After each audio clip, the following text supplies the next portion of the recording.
মৌমিতার খাদ্যবিতানে আপনাদের সবাইকে স্বাগত জানিয়ে শুরু করছি আজকের রেসিপি এঁচোড় চিংড়ি। দেখুন আমি এখানে দুটো এঁচোড় নিয়েছি। এখানে 1.5 থেকে 2 কেজি মতন এঁচোড় আছে। দেখুন এঁচোড়টা একদম কচি, কারণ এর গায়ে কাঁটাগুলো এখনও শক্ত হয়নি। এঁচোড়ের গায়ে কাঁটা শক্ত না হলে এঁচোড়টা কচি থাকে। এবার আমি এর সাথে কিছুটা চিংড়ি মাছ নিয়েছি, যেটা আমি এঁচোড়ের সাথে মেশাবো। চিংড়ি মাছটা আমি বাড়িতেই কেটে নেব। দেখুন এঁচোড়টা আমি এইভাবেই কাটছি, কারণ আমি এভাবেই দেখে এসেছি মা দিদিমাদের কাটতে, তাই আমি এভাবেই শিখেছি।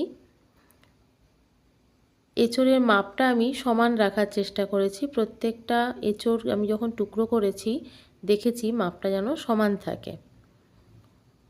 এবার একটা কড়াইতে আমি তেল দিয়ে তাতে এঁচোড়গুলোকে ভেজে নেব। আমি এঁচোড়টা সেদ্ধ করিনি, আপনারা এভাবে করে দেখবেন, ভীষণ ভালো লাগে।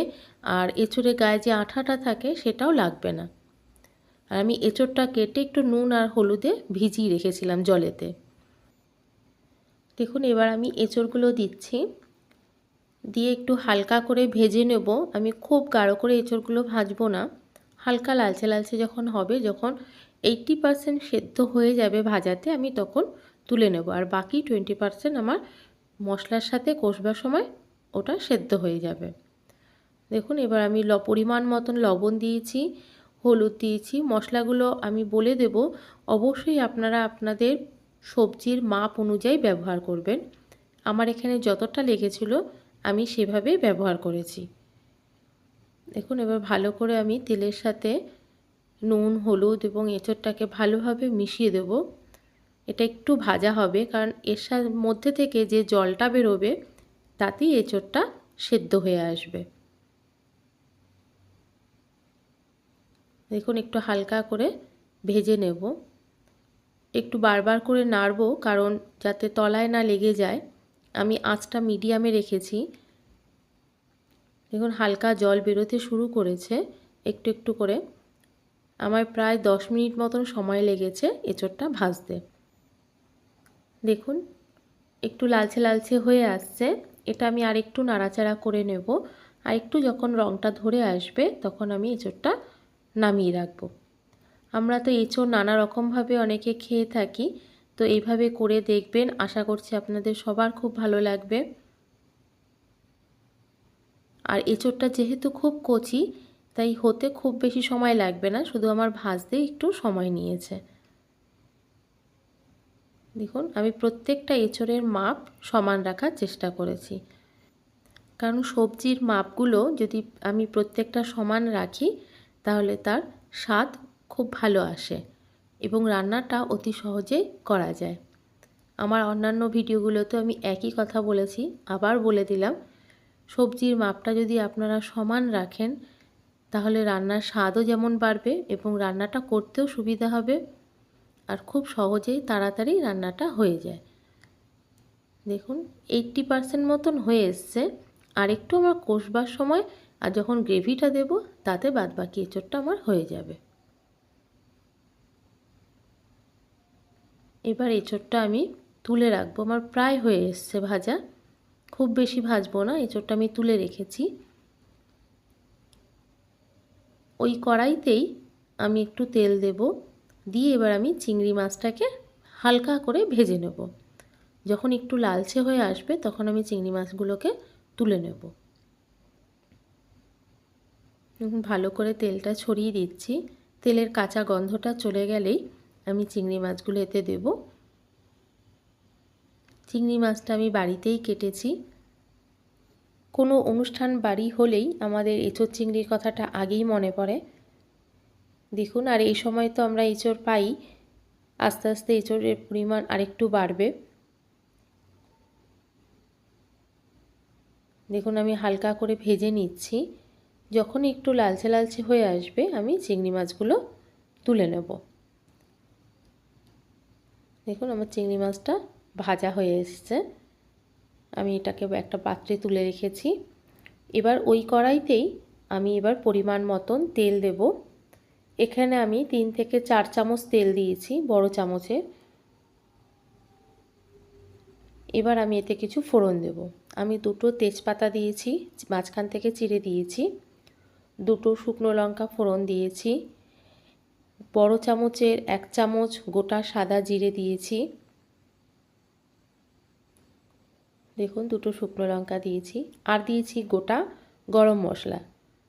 গরম মশলার মধ্যে আমি এখানে 4টে লবঙ্গ দিয়েছি, দুটো ছোট এলাচ মাঝখান থেকে ফেড়ে দিয়েছি এলাচগুলো, আর 1.5 ইঞ্চি মতন আমি দারচিনি এখানে ব্যবহার করেছি।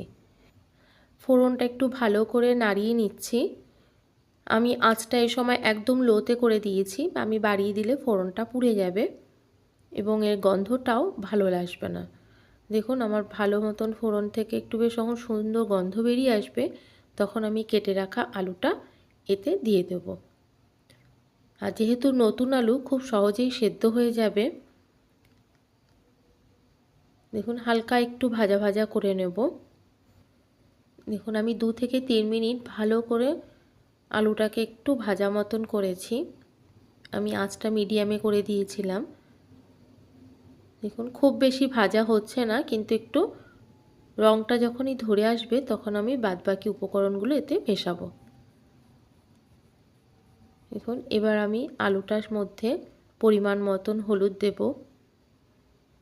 আপনাদের যতটুক লাগবে, বারবার বলছি মশলাগুলো আপনারা সেইভাবে ব্যবহার করবেন আপনাদের সবজির অনুপাতে। এবার স্বাদ অনুযায়ী লবণ দেব, আর রঙের জন্য সামান্য একটু কাশ্মীরি লঙ্কার গুঁড়ো দিয়েছি। দেখুন বড় চামচের 1 চামচ মতন লঙ্কার গুঁড়ো আমি এখানে ছড়িয়ে দিয়েছি, অবশ্যই কাশ্মীরি লঙ্কার গুঁড়ো এখন ব্যবহার করেছি। এবার দেব বেটে রাখা পেঁয়াজ। এখানে মাঝারি সাইজের 5টা পেঁয়াজ আছে, যেটা আমি বেটে নিয়েছিলাম। এবার ভালো করে আমি সমস্ত মশলাটা তেলের সাথে মিশিয়ে দেব, একটু কষে নেব যাতে পেঁয়াজের কাঁচা গন্ধটা চলে যায়। দেখুন যখন মশলাটা থেকে একটু তেল ছেড়ে আসবে তখন আমি এতে আদা রসুনের পেস্ট দেব। দেখুন একটা নিজস্ব জল বেরিয়ে এসেছে এবং চারপাশ থেকে তেল ছেড়ে এসেছে। এবার আমি এতে 3 চামচ মতন আদা রসুন বাটা দিয়েছি। ভালো করে মশলাটা আরেকবার কষিয়ে নেব। দেখুন এখনই দেখতে কত সুন্দর লাগছে। এটা আস্তে আস্তে আরও লাল হয়ে আসবে যখন পুরো মশলাটা কষে যাবে। ভালোভাবে আমি কষিয়ে নেওয়ার পর আমি এতে সামান্য একটু জল দিয়েছিলাম, কারণ তলায় লেগে যাচ্ছিল। এবার আমি 2 চামচ এখানে ধনে আর জিরে গুঁড়ো একসঙ্গে করে রেখেছিলাম সেটা দিয়েছি। ভালো করে মিশিয়ে দিচ্ছি সমস্ত উপকরণ। মশলা থেকে এখনও তেল ছাড়েনি, কারণ মশলাটা আরেকটু কষা হবে। এবার আমি এটা 5 মিনিটের জন্য ঢেকে দেব এবং আঁচটা একদম লো করে রাখব। এর থেকে যে জলটা বেরিয়ে আসবে তাতে আমার আলুটা সম্পূর্ণ সেদ্ধ হয়ে যাবে। দেখুন চারপাশ থেকে তেল ছেড়ে এসেছে এবং মশলাটাও নিচে আস্তে আস্তে লেগে যাচ্ছে। আমার আলুটা একদম কষে এসেছে। আমি আরেকটু নাড়াচাড়া করব। এবার আমি এখানে আমার বেটে রাখা টমেটোটা দিয়ে দেবো। আমি টমেটো আর কাঁচা লঙ্কা একসঙ্গে বেটে রেখেছিলাম। দেখুন মাঝারি সাইজের 2টো টমেটো আমি এখানে বেটেছি। ভালো করে আরেকটু কষিয়ে নেব। টমেটোটা একটু শেষে ব্যবহার করলে তাহলে তার রঙটাও খুব সুন্দর আসে এবং স্বাদও ভালো হয়। দেখুন টমেটোটা একটু কষার জন্যে আমি এটাকে 2 মিনিট ঢেকে রাখবো। তাতে টমেটোর থেকে যে জলটা বেরোবে তাতে আরেকটু মশলাটা কষে আসবে এবং খুব সুন্দর এই সময় একটা গন্ধ বেরোয়। দেখুন এর রঙটাও পুরো আলাদা হয়ে গেছে এবং দেখে বোঝাই যাচ্ছে যে আমার মশলাটা একদম কষে গেছে। এবার আমি ভেজে রাখা এঁচোড়টা এতে দেব। এবার আমি ভেজে রাখা এঁচোড়টা এতে দেব, দিয়ে আরেকবার কষে নেব ভালো করে। দেখুন চারপাশ থেকে তেল ছেড়ে গেছে। এবার এঁচোড়গুলো দিয়ে ভালো করে কষে নেব আরেকবার।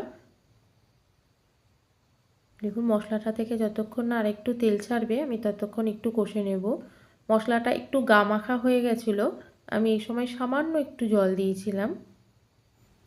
এঁচোড় চিংড়ি খেতে সবাই ভীষণ ভালোবাসেন। দেখুন এঁচোড়ের কথা মনে পড়লেই সবার আগে চিংড়ি মাছের কথাটাই মাথায় আসে। আমি ভালো করে একটু কষে নিচ্ছি। দেখুন আমার কষতে কষতেই যে তেলটা ছেড়ে আসবে, তারপরে আমি এতে গরম জল ব্যবহার করব। আমি সমস্ত মশলাটা আস্তে আস্তে এঁচোড়ের সাথে মিশিয়ে দিচ্ছি। এইভাবে একটু এঁচোড় ভেজে নিয়ে করে দেখবেন, এঁচোড়টাও ভাঙবে না, গোটা থাকবে এবং খেতেও ভীষণ ভালো লাগবে। অনেক সময় এঁচোড় সেদ্ধ করে নিলে সেটা রান্নার সময় গলে যায়।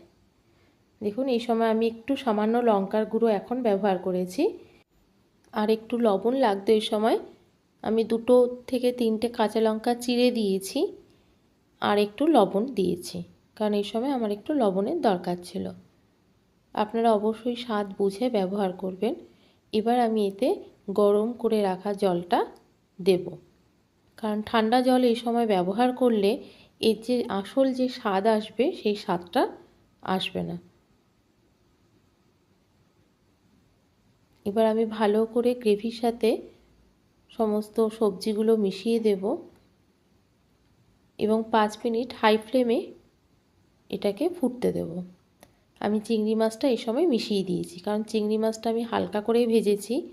কড়া করে চিংড়ি মাছটা ভাজলে চিংড়ি মাছটা নরম হতে সময় নেবে এবং এর টেস্ট আর আসবে না।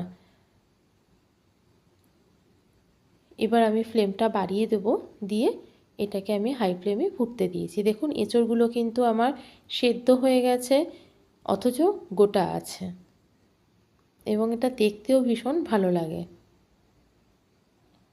দেখুন আমার চারপাশ থেকে তেল ছেড়ে গেছে এবং খুব সুন্দর একটা রং বেরিয়ে এসেছে। এই সময় আমি এতে কিছু উপকরণ মেশাবো। দেখুন আমার এটা প্রায় হয়ে গেছে, এটা নামানোর মুখে। এবার আমি এতে শাহি গরম মশলা দেব। আমি 1 চামচ মতন গরম মশলা উপর থেকে ছড়িয়ে দিয়েছি, কারণ যথেষ্ট ঝাল আছে।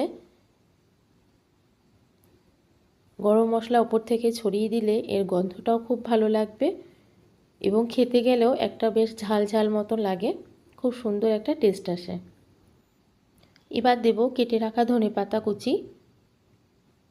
দেখুন আমি এখানে 2-3 চামচ মতন ধনেপাতা কুচিয়ে রেখেছিলাম, সেটা উপর থেকে ছড়িয়ে দিয়েছি। আর দেব বড় চামচের 1 চামচ ঘি। এই ঘিতেই এর টেস্ট আরও বাড়িয়ে দেবে। এবার আমি এটা 5 মিনিটের জন্য ঢেকে রাখবো, তারপর আমি পরিবেশন করার জন্য একটা পাত্রে ঢেলে নেব। আমি 5 মিনিট এটা কড়াইতেই রেখে দিয়েছিলাম। দেখুন ভালোভাবে আমি মিশিয়ে দিচ্ছি সব, দিয়ে এবার আমি এটা ঢেকে রাখবো। তো আমার রেসিপিটা কেমন লাগলো অবশ্যই কমেন্টে জানাবেন, শেয়ার করবেন। ভালো লাগলে অবশ্যই একটা লাইক দেবেন এবং চ্যানেলটি সাবস্ক্রাইব করে রাখবেন আরও অন্যান্য রেসিপি পাওয়ার জন্য। দেখুন ঢাকনাটা খোলার পর এখনও কড়াইতেই আছে, কি সুন্দর সেট হয়েছে। এটা দেখতে যেমন সুন্দর হয়েছে, এটা খেতেও খুব ভালো লেগেছিল। আপনারা অবশ্যই করবেন এবং জানাবেন কেমন হয়েছে। আমার এঁচোড় চিংড়িটা পরিবেশন করার জন্য একদম তৈরি হয়ে গেছে।